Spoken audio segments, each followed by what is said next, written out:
Give me that green light, Maine. Give me that green light. Give me that green light,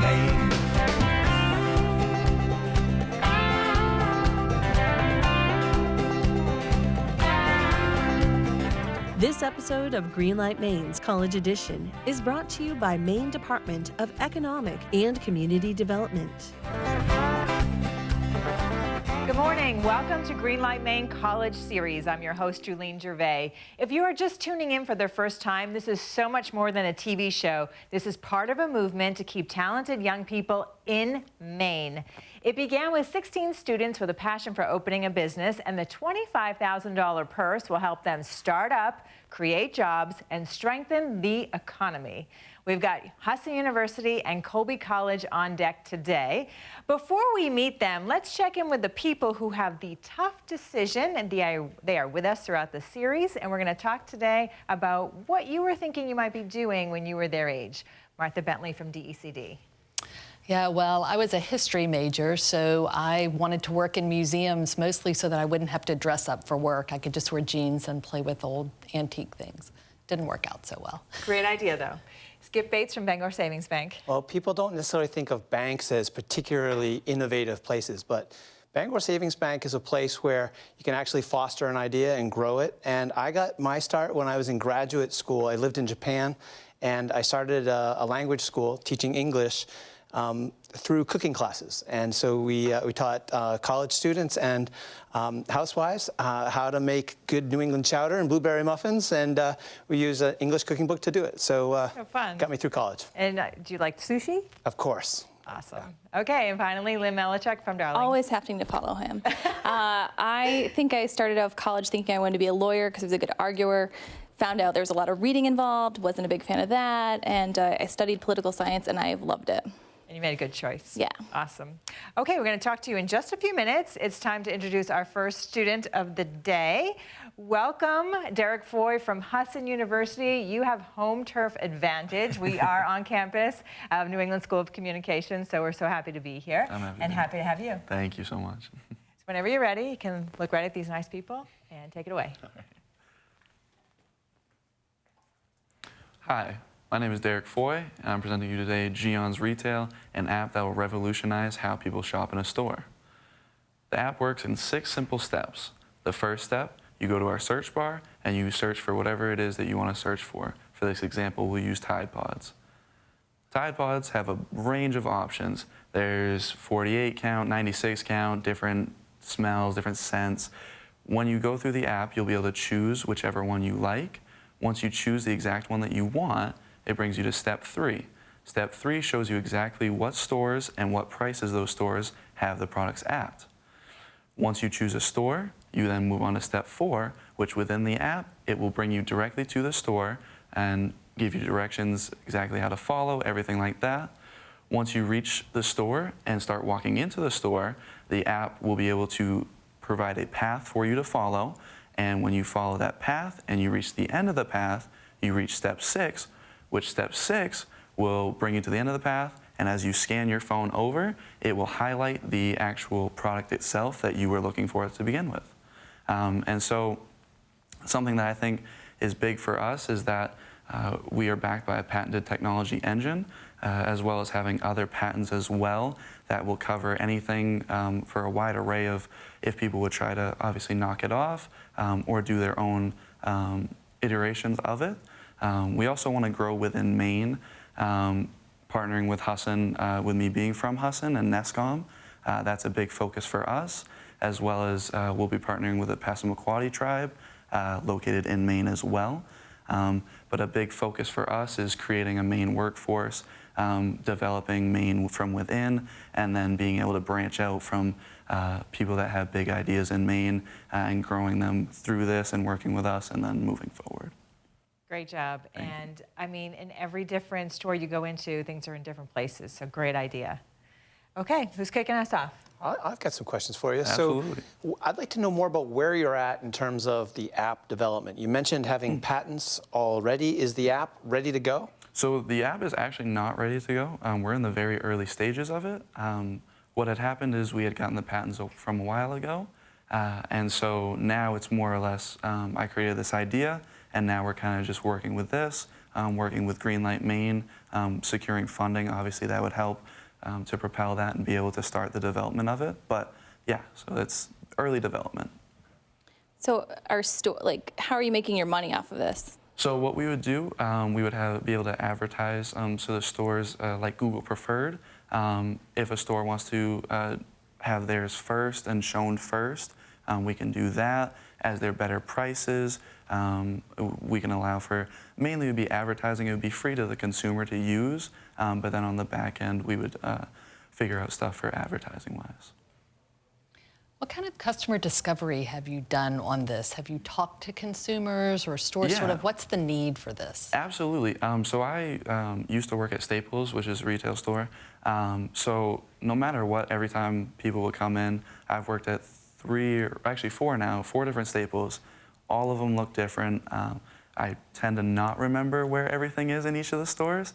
So even for me, and then as well as any consumer I've ever talked to, they've always said, well, I wish it was easier, or if they weren't able to ask me a question on where it was, and then they might have complained to my manager or someone like that. So just working in retail and knowing that it is a need that people definitely go through every day. Can someone skip through sort of steps 1 to 3 and, start in the store? Oh, absolutely. Yeah. So what we can do is if you choose the product and it knows that you're already at the store, because it will be able to locate yourself through geomapping. If you're already at the store, you just have to choose the product and then it will take you right in that store. It's just it'll bypass it, but it just helps to have it to begin with if you're at home and not already at the store. How are you working with the stores? I mean, they change their layups all the time with seasonal items and things like that. Like, how are you getting all of your information? So a big thing would be for us is the stores themselves have their maps of the stores and what everything needs to look like, and their plans come out every week, every month, depending on what it is. So we can work with the stores for that, but we would also use kind of like a crowdsourcing thing in order to have people that are shopping, if they see something as a mistake, to send that back to us for feedback, and then we would also incentivize that so that we can then send out and make sure everything's right while the consumer is still, if they might not have seen their product directly, they still get an incentive for it. We have time for one last question. Sure. So I always like to get down to the business fundamentals. How much is it going to take you in terms of funding to get from where you are now to your first sale? So the first one we've calculated out to be roughly about $350,000. That's to fully integrate the technology engine, to get everything working, obviously paying people to go out and kind of scan the stores with our technology. But $350,000 would be a rough estimate for that for sure. Great job, a lot of useful information that can help a lot of people when they do their shopping, so good for you. We need to take a quick break and hear from our sponsors, but when we come back, we're going to sit down with Martha, and she's going to tell us all about her position at DECD. Don't go away.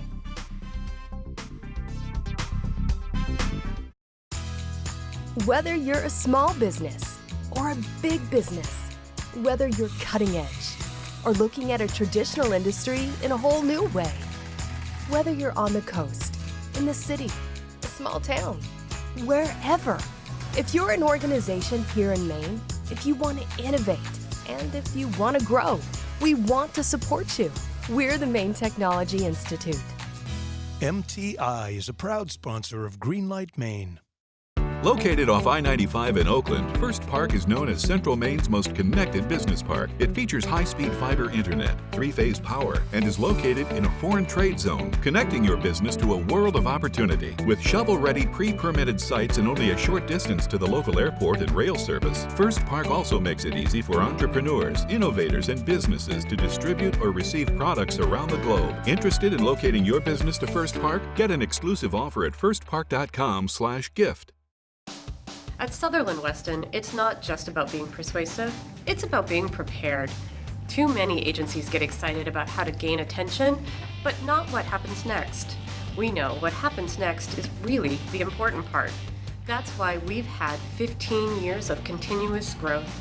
As a responsive, problem-solving creative partner, one who's not afraid of accountability, responsibility, or what happens next. Looking for a creative strategic partner? Let's talk. Welcome back. Our Sunday morning conversation is with Martha Bentley from the Office of Business Development at DECD. And you have a long history with Greenlight Maine, and you have a ton of experience in business development. So, but relatively a new role at DECD. Yeah. For a long time, I worked with MTI, really working on the resources and infrastructure supporting innovative companies in Maine, and made the move over to the Office of Business Development, working with small business and early stage businesses. So it's given me an opportunity to look at a much broader group of companies in Maine, which has been really fun. Nice. What are your goals in this new position? So the position is really an interesting combination of helping people sort of connect to resources they need and improving the resource navigation within Maine. There are a lot of great resources out there, like Greenlight Maine, like Top Gun, like the SBDC, all of that. But companies often have a hard time sort of navigating and figuring out what's the right resource for them. So we're doing a lot of work around strengthening that resource navigation work. And then my other really big goal is working with underrepresented populations. So there are a lot of really great resources, but everyone doesn't always take advantage of them. So those are two really big goals for us. Sure, like new Mainers. Yeah, new Mainers, people of color, sometimes just women in rural areas, but yeah, lots of different populations. Yeah. Absolutely. And I think a lot of times people are so caught up in their day-to-day businesses, you really have to make time to stop and look into what is out there for you. Right? Yeah, and one of the things we really want to do is make that process easier. So not having it take 4 phone calls to really find the resource that you're looking at. So we're trying to figure out a way to, there are lots of ways that people can use guides and things like that, but to try to really sort of build some of a artificial intelligence programs around sort of how to help people really get matched with the resources they need. Sure, streamline the process. Yeah, exactly. And it fits in really well with the strategic plan. That's part of the goals there around making sort of the permitting process in the state easier. And so this fits right hand in hand with that as well. Excellent. Well, thank you so much for serving as our judge for the college series. It's been so great to work with you this week. Thanks. It's been really great to be here. Awesome. All right, we're going to take a quick break, but when we come back, we're going to hear our second contestant of the day. Here's a word from our sponsors.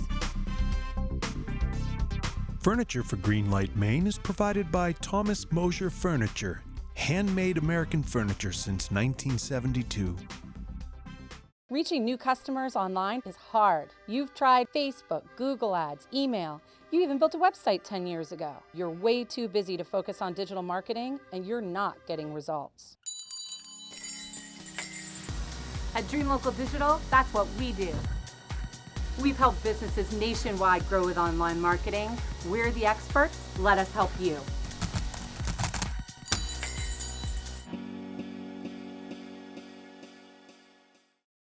We're very proud of the product we make and the way that we make it.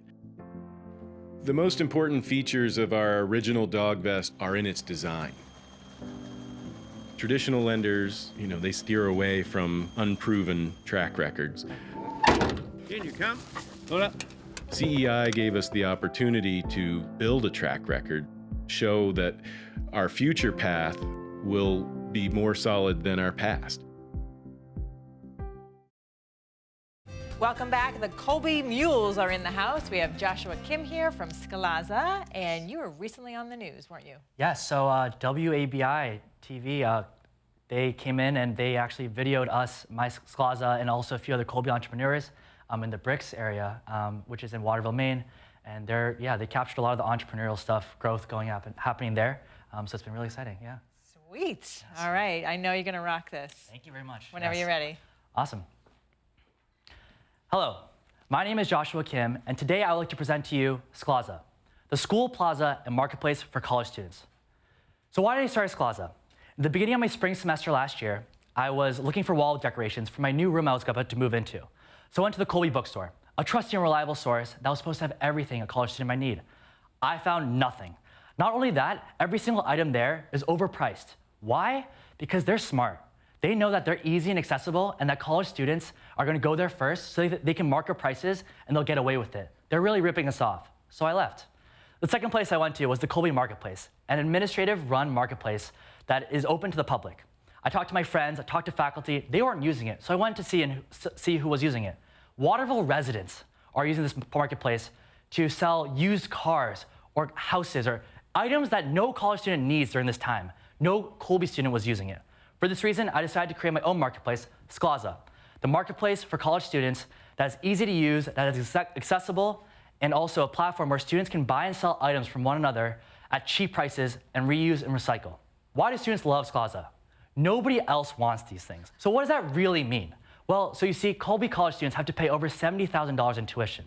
They don't want to buy new, fancy, expensive items. They want to buy old, tattered, even ruined items. Why? To save money. They don't want to spend thousands of dollars. So that's used couches, old microwaves, used textbooks, whatever it may be. If it saves money, college students love it. That's why college students love Scaaza. So why is Scaaza better? There are three main reasons why. Number one, Scaaza sells items that only students want. There's no other marketplace in the world right now that targets this niche market of college students. Scaaza does. And number two, it takes only minutes to transact on Scaaza. I don't actually take in any inventory. Between student A and student B, once they meet on Scaaza, they do the transaction by themselves. Tested at Colby College, it only takes 10 minutes from posting an item all the way to the physical transaction. And number three, students trust other students. Whether it's Colby, Bowdoin, Bates, Husson, wherever it may be, students trust one another because there's a college community where eBay or Craigslist or Facebook Marketplace does not have. So they can have scams, they can have frauds. Scaaza users trust one another, so there's a trust among their users. So what have I done? In the March of 2019, I interviewed 200 Colby College students to understand what items that they would want, and also I became the marketplace. What this means was I connected buyers and sellers to understand what it would really mean to transact on a college campus.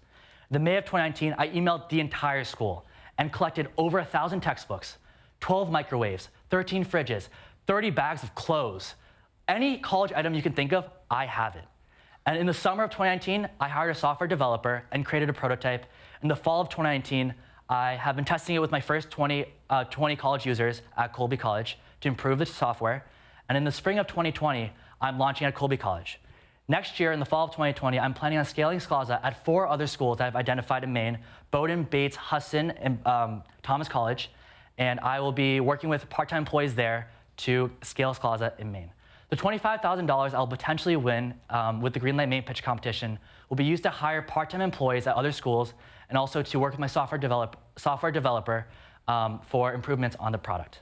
Thank you very much. My name is Joshua Kim, and this is Scaaza. Brilliant. Great pitch. Thank you so much.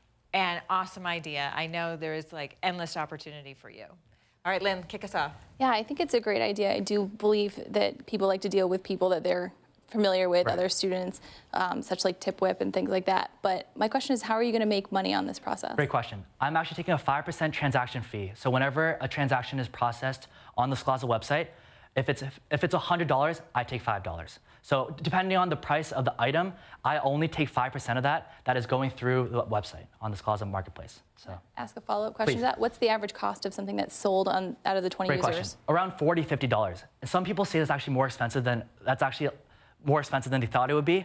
However, their textbooks, furniture are they're the staples of this marketplace that I've realized, and textbooks cost a lot. And these are going to be prices that are even going to be discounted because they're used, and students will be able to have these prices that students will be able to sell with their own price. And so $40 and $50 is what I've actually come up with. Yeah. How do you get the product from one student to the next? Great. So student A posts an item on Scaaza, and then everyone else on Scaaza sees it. Student B clicks to buy it because they're interested.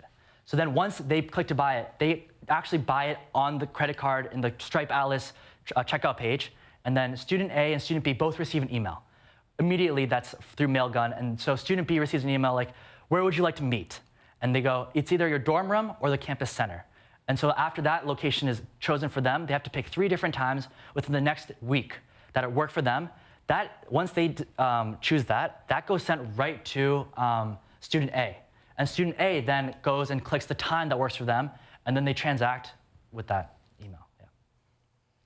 So how have you, what has been the process for scaling to the other schools that you're working with? A lot of communication. So I actually have friends at other schools, and I've been working with eco-reps, actually, which is the main club and community I've realized that are most passionate about a product like Scaaza, because the reusing and recycling of these items is so important, because the overconsumption and everything that's going on in the world today, it's like vital to use items that have been used in the past and that we can save them as much as possible. Eco-reps in each school have all been super passionate about this, and they are ready to take it on as representatives. So I've been in touch with them, and they will be marketing to other schools. The most important thing is that like I collected items for Colby, for these other schools, the marketplace, they will be collecting items for their marketplaces. Sorry, I got to cut you off. No, Take a please. break. All right, when we come back, we're going to hear from our judges. Don't go away.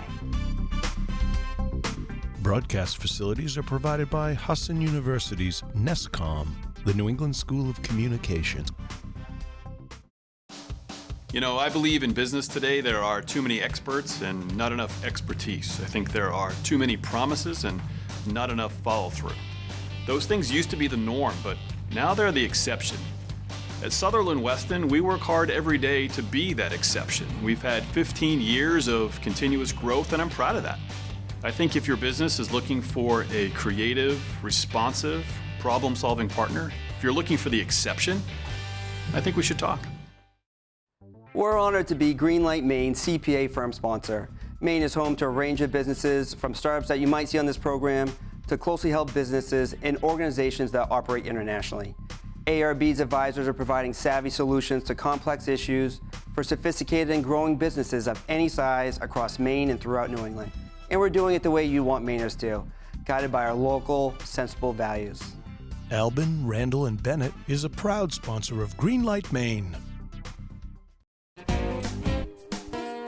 Your employees are the frontline representatives of your brand. Make sure you keep them in the loop on all decisions that impact your brand. After all, they're your most important brand ambassadors. If you've changed a policy or you have a special offer, make sure they're the first to know. And if there's a crisis, it's really important they know what to say, or more importantly, what not to say. That's today's Marketing Minute from the PR Maven. Welcome back to the college edition of Greenlight Maine. Our judges are going to talk this out before they vote, and Skip is going to kick us off. All right. So two different businesses, both in the retail space. Everybody's talking about the death of retail, yet here we have two entrepreneurs who are finding different ways to make buying and selling goods easier. So, interesting concepts. What do you guys think? I knew you were going to say that. Honestly, I have to say I could be swayed either way on these. I do like the fact that Derek has a patent, and that, occasionally I do go into a store like a Home Depot or something like that, and I don't know where to find what I am specifically looking for. If it could be something that, could be a sponge, could be in a household item, could be in the cleaning aisle, I just don't know where to find it necessarily. Could be in the automotive aisle. What I do like, so I do kind of like it for that space, although I worry that people aren't going into stores anymore, kind of to your point.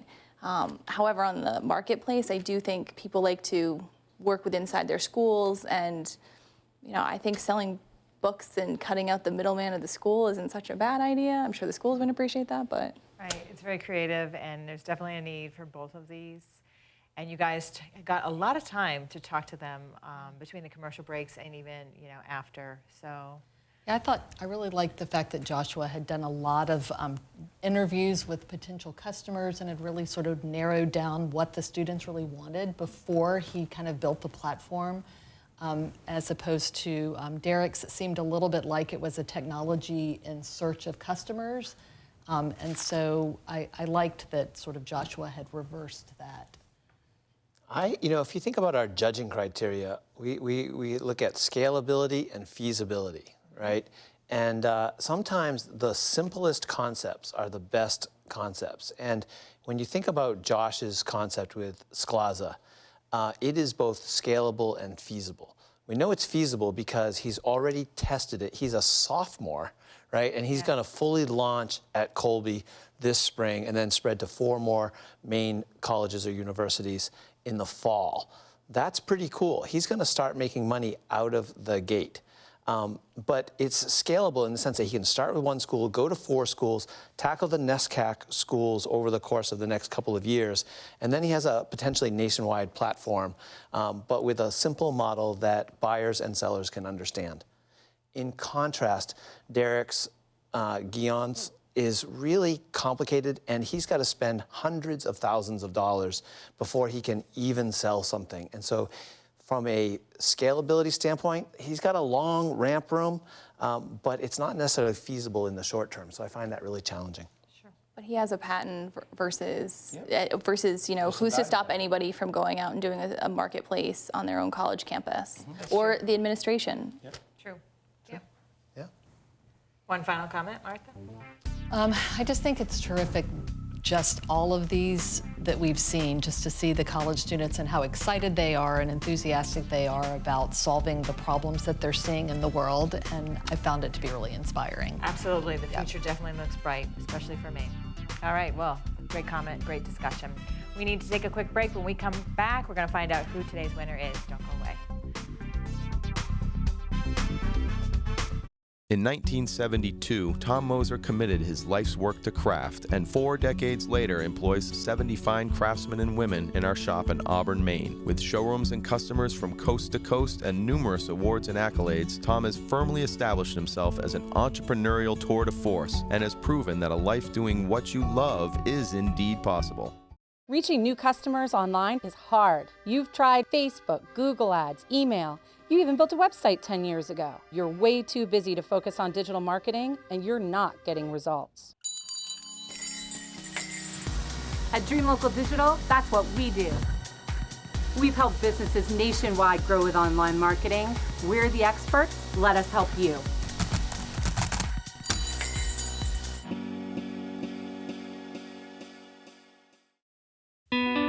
I truly believe that if you're gonna do something better, you gotta start by innovating. Think about how to solve for a customer problem in a way that's quicker, different, and more customer-centric.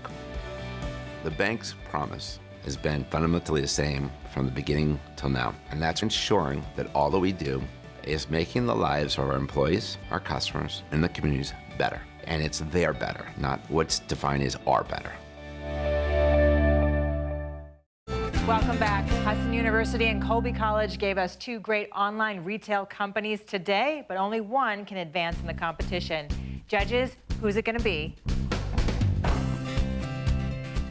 Today's winner is Sklaza. Congratulations to Joshua. He is moving on in the competition. That's all the time that we have for today. We appreciate your feedback, so please check us out on Facebook, Instagram, and Twitter, and you can see all of our episodes on greenlightmaine.com. We'll see you right back here next week after Meet the Press here on NewsCenter Maine. Have a fantastic Sunday. Congratulations. Awesome job. Come on over. This episode of Greenlight Maine's College Edition has been brought to you by Maine Department of Economic and Community Development. Greenlight Maine would not be possible without the support of all of our corporate sponsors. Thank you.